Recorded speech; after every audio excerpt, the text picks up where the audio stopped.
alors Mamadou Alpha ɓurɗoma on gorko funti Allah ne seedi settata ko fenande ɓurɗoma on gorko funti an ko ñebbe tawno bahliɗa damal ma galle ɓurɗoma won gorko funti to sengo ɗon e eliman kaen sallah woni mawɗo gorko goto jahanoɗo wuuro goleje mum ɗe keeɓi hontu ngam o dogi ha keɓiji goleyel ngel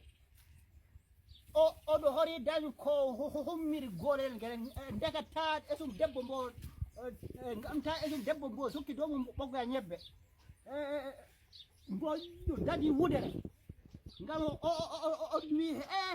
penda he ar yam seeɗa tan esira o ɓorti paye dogi ari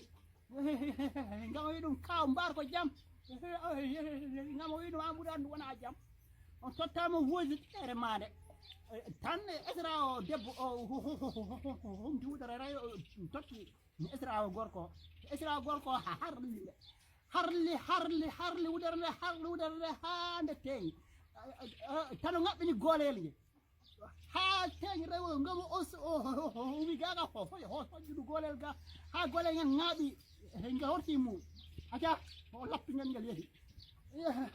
esira debbo wi kaw min koye ɓogganoɗo ñebbe tan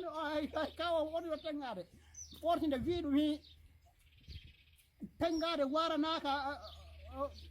ɓorna gorre si welima ɓornoɗa si welima ɓoggoya ñebbe tan ɗo tokki esira o debbo yehi ɗum waɗi nde ɓe jehino ndeka ɓeɓe mbi ndeka ñebbe ɓoggira e teŋgade ɓuuri heewi witami mbiwi bisimilla on mbaɗi musiba tiɗiɗe eyyi mbimi tawiɗaɗa yeddi noddu Eliman Ka ngalla mbiyaɗa kam noon Aliou Diallo usine gaz wallahi ka ɓuuro on gorko gore kam ɓurma won gorko fuufa yon